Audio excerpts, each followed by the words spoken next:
Hello everyone, this is ICN India channel. You are watching ICN. Myself Noorkhan, and today we have a very renowned doctor from Lucknow, Dr. Upsham Goel sir. As you all know that with growing age, cataract is becoming a high issue of discussion. Today we are going to discuss what are the solutions related to the cataract related problems. Right. Sir, your views please. Okay, right. Thank you firstly, Noorji, and for the team. Yes, you're very right. You see, with increasing age, cataract is definitely becoming a lot more common than what it used to be earlier, because life expectancy is increasing, right? I mean, today we expect that 20% of population will live beyond 100 years of age. So that's putting a big burden on the healthcare system. And so it is with us ophthalmologists, and that we are looking at more cataract in the population. And also the patient expectations have gone much higher. Earlier the patient expectation was that if I get operated, if I can see well, it is good enough. Today patients are demanding that no, we want very good results, we want very high success rates, we want results where we can do all our work. Because earlier, I mean, you know that at 60 people used to retire, and at 60 a person would become old. Today 60 is becoming the time when the patients are, they say we have started living our life.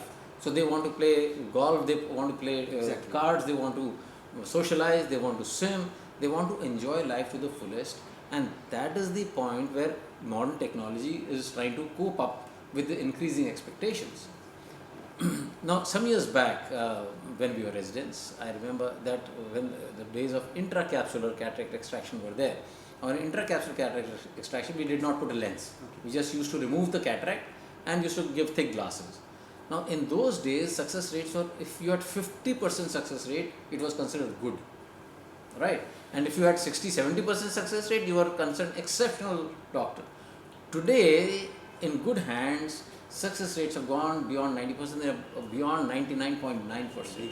That means we are looking at failure rates of less than 1 in 1,000. So that is the kind of expectation that society has come to demand of us, and we are trying to cope up with that, which of course requires excellent equipment, that requires the best of technologies, both in terms of surgical equipment as well as in terms of the intraocular lenses that are a host of intraocular lenses that are available. The other day I was talking to my patient. I said earlier, in every 10 years there was a change of a generation of lenses. Then it went off to 1 in 5 years.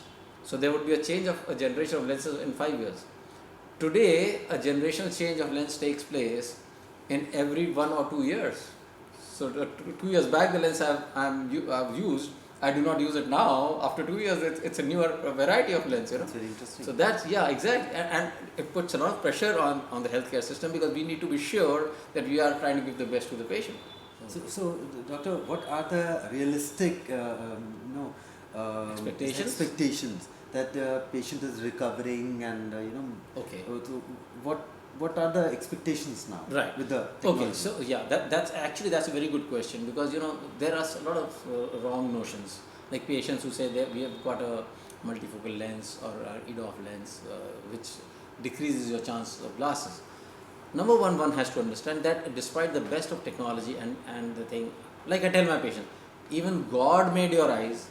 God took 1 billion years to make your eyes, and still you are wearing specs. I'm wearing specs, right? Yeah. We are still wearing specs. This is what I've noticed. Exactly. So therefore, when we are doing the surgery, please give us some leeway.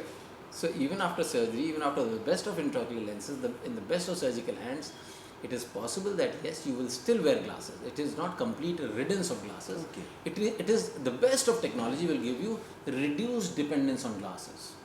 In most of the situations, patients are able, after both eyes have been operated, most of the patients are able to see very well for distance, as well as do a lot of their mobile work, even their laptop work, everything they are able to do without glasses, with the newer category, with the newer generation of lenses, like the EMV lenses and the EDOF lenses, and also drive at night without glare, without halos. So I mean, we have had patients where once you operate, the patient, oh my God, I'm seeing like the way I was seeing when I was a child. Now that gives a lot of happiness, gives a lot of satisfaction. So that's another thing one has to understand is that please don't get misguided by any kind of a propaganda by anybody that we put the lens and you'll throw away your glasses for a lifetime. No matter which lens you put, if you put glasses on top of that lens, you will find that yes, with glasses your vision is slightly better. But even without it, the results are so nice that you are able to do most work without glasses. I would like to ask you one personal question. Yes. That what is the reason behind the growing of this cataract problem? Okay. Is this a stress? Is this a unhealthy lifestyle? Okay. So what is the reason behind the growth? No. This is something, I mean, there are other eye problems, of course, which are related to exactly the question you asked. But not so for cataract, at least that's not what we have noticed. Cataract can occur in newborn babies also, okay? But that is mostly because of some placental, some infection during the childbirth, during pregnancy.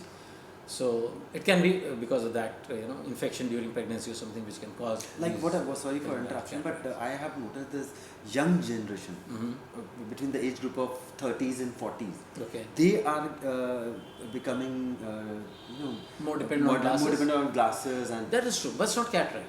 See, dependence on glasses can be because two reasons. Number one,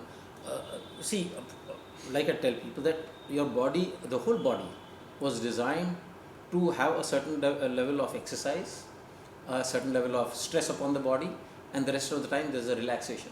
Today what happens? You start your day with your mobile, you end your day with your mobile. So, and probably sleep, you don't even sleep that 8 hours, and that is the only time, and probably even in your dreams you are doing some laptop work or something. Yes. So your eyes are under continuous stress. Eyes were not designed for that. Yes. Eyes were designed that you look out, you look at the distance things, you look at the mountains, you look at the streams, you look at distant things and you look at near things. So you have this, so your eyes are working both for distance as well as for near. But today, 90% of the work is all near vision work. If you ask a person, typically a young people like you, and for people sitting in our offices, the amount of time we spend for distance vision work is only the time when we are driving. Exactly. Rest of the TV is not distance vision. TV is 10 feet away. Because the room size is not no bigger than 12 feet, where will you put the TV? Exactly. So that is the thing. So therefore, this causes a lot of stress on the eyes. This causes a lot of strain on the eyes. And the visual demand increases. And nature compensates. Don't forget that. Nature is an amazing thing. It will keep compensating for what you want out of it.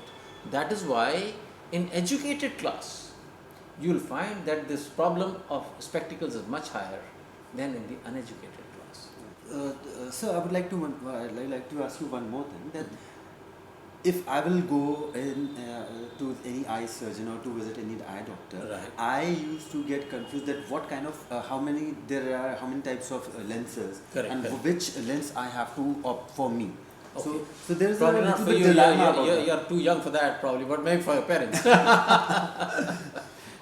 So, Yeah, okay. so what you are going to suggest? How many types? There are many types of lenses. Yes, There are many companies which are offering their lenses, Correct, and of different cost values also. Very true. So, what is your view about which lens we should suggest? Okay, so from the pure technology point of view, one is the monofocal lens, which is the longest experienced lenses that all of us doctors have had, because monofocal lenses have been there for I think more than 30 years now, So every doctor has used thousands and thousands of these lenses. They're very good, very nice, reliable lenses, especially the ones which are of the latest generation materials. They're all, so there used to be differentiation between a hydrophobic lens and a hydrophilic lens, but these days most materials are blended materials. It's not pure hydrophobic, it's not pure hydrophilic. Having said that, monofocal lenses have a wonderful advantage that the quality of vision that they are able to deliver at a particular distance is absolutely the best, right? But then came the generation of multifocals and trifocals, but these lenses had rings on them. So these patients had problems of glare, these patients have had problems of halos, these patients had problems of decreased contrast, and sometimes when they were driving at night, there was too much of glare and halos and rings. Exactly. They could not drive. So therefore, multifocal lenses kind of came, and they took a backseat, because then the newer generation of EDOF lenses came. EDOF is extended depth of field. So the lens has a much greater depth of field than that of a monofocal. And between the monofocal and the EDOF is the lens which we call as a EMV, which is an enhanced monovision. Enhanced monovision lenses are kind of a blend. They give the quality of a monofocal and the quantity somewhere between a monofocal and an EDOF. So if you ask me what's my preference is obviously to try to make the patient as spectacle free as possible. So sometimes I use a mix and match thing where, the less dominant eye, we give a full EDOF, and the more dominant eye, we give an EMV, enhanced monovision. But that's my personal choice. I mean, each doctor has a different way. You have to remember that the more and more addition we give, the more we try that patients should be perfect for distance, intermediate as well as near. So bigger is the add we have to give, and the more add we give to the lens, the more likely are what we call as dysphotopsia, ghosting, glares, etc. So therefore, it's a good thing to work in between these two. But again, technology is changing by the day, and every day a new company comes with a newer generation of lenses. And I'm very happy to say that the current generation of EDOF lenses or EMV lenses are absolutely exceptional. And personally, I prefer them. They are more expensive. I know they are more expensive, but that's the cost of technology one has to pay. Exactly. And that is and from that money comes newer generation of technologies which make things even better and better. So that's what I would say. That today, if you ask me, would I implant a monofocal? Yes, if there is not an affordability, or there are some other technical things which are beyond the scope of this discussion. So then yes, we would still go for monofocal. And then the photochromatic lenses also, which you can go out in the light and they change color. So these are the kind of technologies which are available. The future which is working on is the hope that we should be able to implant a lens which will work as good as what God made it, right? That the lens should become flexible, but people have been working on this technology for a pretty long time, and we still don't have that result as of now. But the current generation of materials are so good that we can tell them that even if we implant it in a child, and the child lives for 100 years, the lens will not fail. The lens will not get damaged. That's something fantastic. That's hats off to all the people, the engineering and the technology which goes into it, and the material scientists who have made it possible to do it in such a great way. So that's what it is, what is available. So thanks. So I would like to say thanks to you, Dr. Sir. You have given lots of information related Thank to you. Many things related to eyes. Thank you. And I would like to join you again in future Sure. for getting more knowledge from you. Thank you a so lot. much.